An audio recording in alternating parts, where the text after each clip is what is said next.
कुछ टिप्स हैं जो कि आज मैं आपको दूंगी, तो आप इसको एज इट इज फॉलो करें। पूरी वीडियो आप देख लें और आप इसको एज इट इज फॉलो करें तो आपकी रेसिपी अच्छी बनेगी और बिल्कुल भी नहीं टूटेगी। इसके लिए सबसे पहले हमें फुल फैट मिल्क दूध यानी कि दूध चाहिए।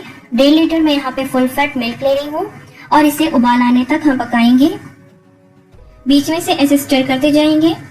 जैसे ही इसमें उबाल आना शुरू हो जाए तो अब हम इसमें चीनी ऐड करेंगे। चीनी में यहाँ पे 1/3 कप इसमें ऐड कर रही हूँ। आप अपने टेस्ट के हिसाब से कम या ज्यादा कर सकती हैं। इलायची पाउडर हम इसमें डालेंगे 1/4 टीस्पून। सिंपल आप इलायची पीस कर इसमें शामिल कर सकती हैं। अब हम इसे पकाएंगे लो हीट पर 10 मिनट के लिए। और अब हम अपने बॉल्स बनाएंगे। मिल्क पाउडर के जो बॉल्स होते हैं वो हम बनाएंगे। इसके लिए हमें फुल फैट मिल्क चाहिए 1 कप भर के। इस तरह लेवल हम ले लेंगे। 1 टीस्पून लेवल हम बेकिंग पाउडर लेंगे। मेक श्योर कि ये आपके जो मेजरमेंट्स है वो एक्यूरेट हो। 1 टीस्पून हम इसमें मैदा ऐड करेंगे, ऑल पर्पस फ्लावर। 1 टीस्पून ही हम इसमें सूजी ऐड करेंगे और अच्छे से मिक्स करेंगे।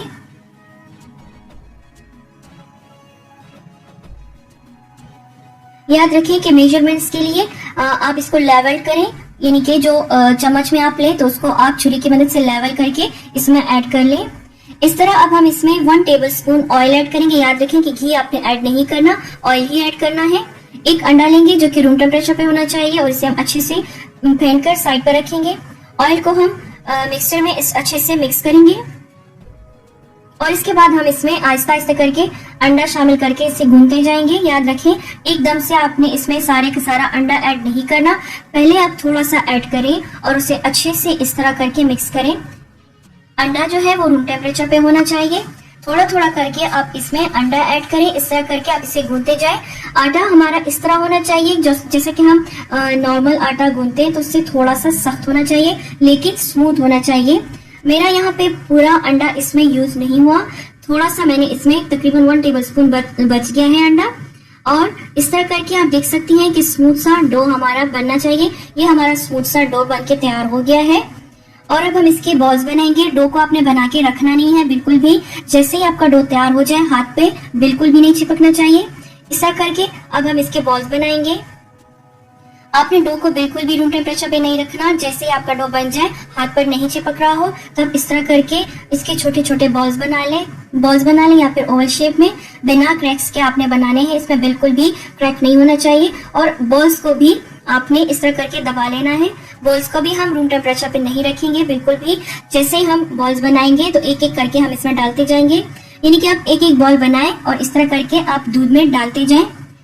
जो मिक्सचर है उसे साइड पे रखते हैं और उसी से एक एक बॉल बनाकर इमीडिएटली आप इसमें डालते जाएं। बिल्कुल भी अपने साइड पे नहीं रखना वरना बॉल्स आपके सख्त हो जाएंगे और इसमें क्रैक्स पड़ जाएंगे। इस तरह करके हम इसमें एक एक बॉल डालते जाएंगे और साइज आप अपनी मर्जी से छोटा या बड़ा कर सकती हैं। अगर आप दरमियाने साइज के बनाएंगे तो 10 से 15 मिनट में ही कुक हो जाएंगे। इस तरह एक उबाल आने तक हम इसे पहले पकाएंगे। एक उबाल आ चुका है। अब हम इसे इस तरह करके किसी कपड़े की मदद से डेचकी को पकड़ेंगे, हल्का हल्का सा ऐसे इसको घुमाएंगे। चम्मच आपने इसमें बिल्कुल भी नहीं चलाना। पहले के 10 मिनट हम इसमें चम्मच बिल्कुल भी नहीं चलाएंगे। अब हम इसे ढककर 10 मिनट के लिए पकाएंगे। 10 मिनट के लिए आपने इसे पका लेना है लो आंच पर, बिल्कुल लो आंच पर आपने इसे 10 मिनट के लिए पका लेना है। और इसके बाद आप इसे चेक कर सकती हैं। अगर एक छोटा सा बॉल आप उठा के देख लें, अगर ये कुक ना हुआ हो, इसके कुक होने की निशानी ये है कि ये बीच तक बिल्कुल ही व्हाइट हो चुका होगा। अगर इसके बीच में थोड़ा सा भी येलो कलर आपको नजर आ रहा हो तो इट मीन्स कि ये अभी कुक नहीं हुआ। आप इसे मजीद 5 मिनट के लिए कुक कर सकती हैं। यहाँ पे जो मैं बॉल्स मैंने बनाए हैं मीडियम साइज के हैं। तकरीबन 15 मिनट लगे हैं मुझे इसको कुक करने में। तो अगर आपके बॉल्स में क्रैक्स नहीं है तो आप इसे अच्छे से पका सकती हैं। 10 से 15 मिनट में ही आपकी लजीज सी रसमलाई तैयार होगी।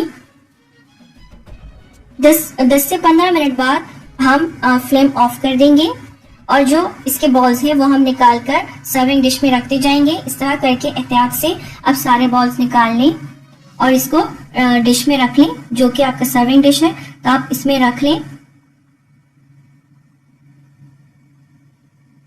सारे के सारे बॉल्स हम निकाल कर सर्विंग डिश में रख लेंगे और जो दूध है तो इसमें हम केवड़ा वाटर या फिर केवड़ा एसेंस ऐड करेंगे। मैं यहाँ पे इसमें केवड़ा वाटर ऐड कर रही हूँ। तकरीबन ये आप देख सकती हैं 1 टीस्पून के करीब मैंने इसमें केवड़ा वाटर ऐड किया। अगर एसेंस आप यूज कर रही हैं तो आप 3 to 4 ड्रॉप्स इसमें यूज कर सकती हैं। और इसके बाद जो हमने रसमलाई डिश आउट की थी तो इसके ऊपर जो सारा दूध था वो हम इसके ऊपर डाल लेंगे। इस तरह करके सारे का सारा दूध हम इसके ऊपर डाल लेंगे और इसके बाद हम इसके ऊपर कुछ नट्स स्प्रिंकल करेंगे, जैसे कि बादाम, पिस्ते वगैरह। इस तरह करके बादाम और पिस्तों के स्लाइस हम इसके ऊपर डाल लेंगे। इससे पहले हम रूम टेम्परेचर पे ठंडा करेंगे। रूम टेम्परेचर पे ठंडा कर लेने के बाद हम इसे कवर करके, याद रखें कि इसको सख्त होने से बचाने के लिए इसके ऊपर हम इस तरह करके कोई प्लास्टिक कवर, प्लास्टिक शीट या कोई भी प्लास्टिक आप इसके ऊपर चढ़ा दें और इसको कम से कम आप ओवरनाइट के लिए फ्रिज में रख दें। ओवरनाइट के लिए आप इसे फ्रिज में रखने के बाद सर्व कर सकती हैं। बहुत ही जबरदस्त और बहुत ही सॉफ्ट हमारी रसमलाई तैयार होगी, जो कि बिल्कुल अंदर तक पकी हुई होगी और इसका जो जूस यानी कि जो मिल्क होगा वो इसने अंदर तक इसने जज्ब कर लिया होगा। बहुत ही जबरदस्त किस्म की ये रसमलाई बनती है। आप इसे जरूर बनाइए, जरूर ट्राई कीजिए। और अगर आपको कोई भी क्वेश्चन हो तो आप मुझे कमेंट बॉक्स में पूछ सकती हैं।